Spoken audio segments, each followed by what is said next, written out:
사실 5년간 아무리 회사가 다람쥐 쳇바퀴처럼 돌고 아무리 회사가 변화가 없는 곳이라 하더라도 5년 동안에 정말 그 분야에서 성과낸 게 없을까? 그렇다면 정말 그 말이 사실이라면 직무 적합성 자체에 대해서 의문을 가질 필요가 있습니다.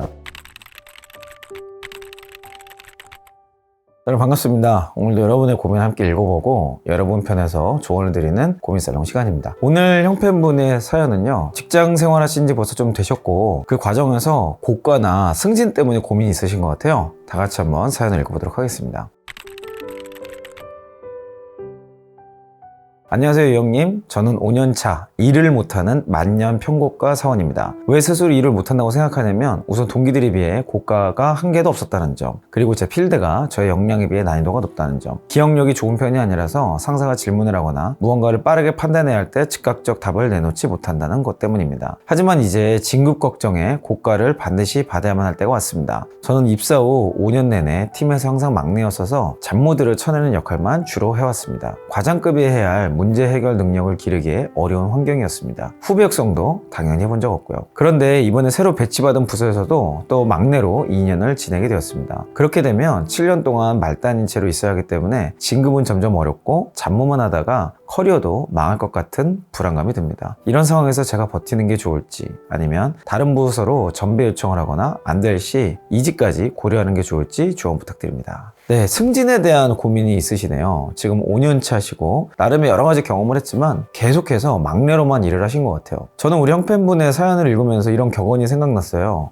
용의 꼬리보다 뱀의 머리가 낫다고 하죠. 제가 대기업에서도 있어봤고 지금 스타트업 운영하고 있잖아요. 지금 저희 회사에서 팀장급 되는 분들의 연차가 실제로 한 3-4년 차밖에 안 돼요. 근데 이런 분이 대기업에 한 팀장급들하고 미팅을 붙어도요, 그냥 씹어먹더라고. 그래서 저는 어디서 이런 차이가 났을까? 물론 이분들 자체가 굉장히 훌륭했고 마스터 코치 밑에서 열심히 훈련을 받았던 뭐 그런 것도 있겠지만은 기본적으로 받았던 역할, 그리고 내가 해왔던 일, 그 역할 때문에 했던 고민 때문에 그 사람의 관점이 다른 차원으로 올라선 거라 생각해요. 5년 차까지는 사실 막내 역할을 할 수 있습니다. 근데 그 이후에도 계속해서 막내를 해야 된다면 이건 전혀 얘기가 달라져요. 자, 오늘 그 얘기를 하기 전에 좀 고과에 대한 이야기 좀 해볼게요. 제가 인사 전문가로서 여러분들께 고과에 대한 좀 설명을 드려야 될 것 같아요. 지금 용어도 좀 혼재되어 있습니다. 평고과, 그리고 고과를 받아야 된다. 고과는 뭐 그럼 높은 고과를 얘기하는 것 같긴 한데, 그 뭐 좋은 고과, 뭐 안 좋은 고과 이렇게 뭐 표현을 하기도 하죠. 회사에서는 왜 고과를 매길까요? 결국에는 평가 때문에 그렇습니다. 그럼 평가는 왜 존재할까요? 인사적으로 결론적으로 드러나는 것은 보상의 공정성, 그리고 발탁이나 승진의 공정성 때문에 고과를 주기적으로 매깁니다. 근데 이거는 어떤 법적인 차원이기도 하고 또 형평성이나 이런 걸 설득하기 위함이기도 한데요, 사실 보다 본질적으로 고과에는 중간 피드백이라는 개념을 가지고 있어요. 자, 중간 피드백이라는 것은 변화를 전제로 하는 의사소통 방식입니다. 고과라는 것 자체가 시스템으로 할 때도 있고 아니면 그냥 상사가 구두로 통보해 줄 때도 있어요. 근데 어떤 형태가 됐건 간에 당신의 변화, 잘하고 있다면 그렇게 더 잘해주세요, 좀 안 좋았다라면 이런 것들을 고쳐주세요 라는 피드백을 하는 의사소통 방법 중에 하나가 바로 이 고과 방식의 평가라는 거죠. 그래서 좋은 고과를 매긴다는 것은 지금 굉장히 잘하고 있어요, 앞으로도 계속 이렇게 해주세요 라는 무언의 메시지가 그 안에 다 들어가 있는 거고요. 낮은 고과를 매겼다면 지금 뭔가 일하는 방식에 문제가 있으니 꼭 변화를 가져왔으면 좋겠어요, 그렇게 일하지 마세요 라는 구체적인 교정적 피드백의 한 방법이라고 생각하시면 좋겠습니다. 자, 그런데 지금 우리 형편분은 5년 동안 근무를 하시면서 평이한 고과를 그냥 계속해서 받으셨던 것 같아요. 굉장히 높은 고과도 아니고 낮은 고과도 아니고. 자, 그렇다면 5년 동안 계속 주구장창 같은 일만 하셨을까요? 아마 그렇지 않았을 거예요. 직무는 같거나 부서는 같더라도 5년이라는 시간은 굉장히 긴 시간입니다. 그 시간 동안에 업무도 조금씩 변화가 있었을 거고 환경도 조금씩 바뀌었을 거예요. 지금 그냥 MRI처럼 지금 단면 놓고 생각하면 큰 차이가 없었다고 생각하시는 분들이 많을지 모르겠지만 5년 전의 모습을 생각해보세요. 또는 3년 전의 모습을 생각해보세요. 지금과 여러 차원의 크고 작은 변화들이 있었거나 또는 그런 변화를 요구받으셨을 겁니다. 근데 그런 변화들이 대단히 일어나지 않았거나 대단한 성과를 내지 못했기 때문에 그냥 평이하게 쭉 올 수밖에 없었던 거겠죠. 자, 그런데 지금 상황에서 저는 진짜 문제가 지금부터 시작된다고 생각해요.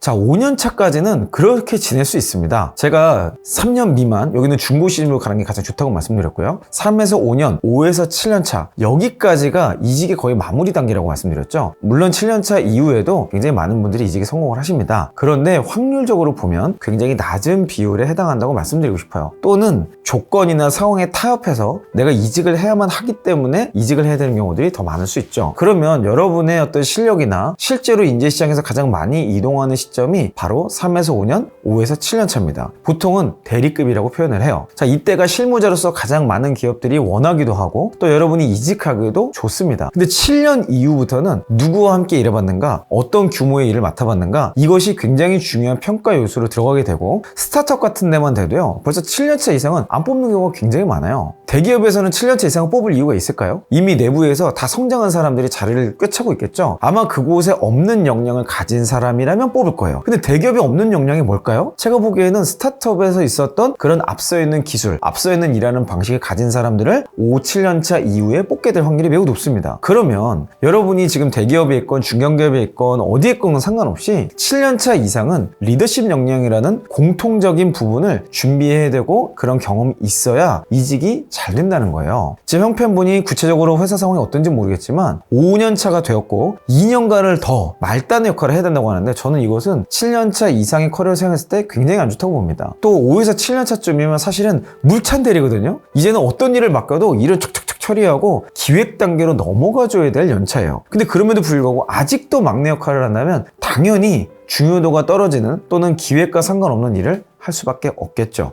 저는 그래서 지금 시점에서 진지하게 이직을 고민하셔야 된다고 생각이 듭니다. 거기서 계속 다니는 것도 나쁘지 않아요. 근데 그 상황에서 감수해야 될 것들이 있습니다. 승진이 조금 늦거나 승진이 안 되더라도 거기에 대해서 불만이 없어야만 해요. 근데 어디 그게 되나요? 그렇지 않겠죠? 결국엔 나의 커리어에 대해서 생각을 한다면, 그리고 내가 계속해서 성장해야 되는 어떤 환경을 생각하신다면, 이제는 막내가 아니라 내가 지금까지 갈고 닦았던 어떤 내용들을 토대로 무언가 한번 기획에 도전해 볼 수 있는, 내가 주도적으로 성과에 도전해 볼 수 있는 그런 곳으로 이동을 하셔야 되지 않나 생각이 듭니다. 아까 회사 내에서 이동을 요청하거나 그래도 안 되면 이직을 해야 되지 않을까요? 라고 말씀하셨는데, 저는 그 단계가 정말 맞다고 생각이 들어요. 일단 회사 내에서 이런 어려움이 있었습니다. 이제는 내가 새로운 성과에 도전을 해보고 싶은데 기회를 열어줄 수 있을까요? 라고 한번 물어보시고, 그 부분이 여의치 않다 그러면 아직까지는 이직을 할 수 있는 룸이 분명히 있을 겁니다. 그런 곳을 찾아서 이직을 도전해 보시면 좋겠다 생각이 들고요. 두 번째로 고려하셔야 될 부분이 직무의 적합성 문제예요. 사실 5년간 아무리 회사가 다람쥐 쳇바퀴처럼 돌고 아무리 회사가 변화가 없는 곳이라 하더라도 5년 동안에 정말 그 분야에서 성과낸 게 없을까? 그렇다면 정말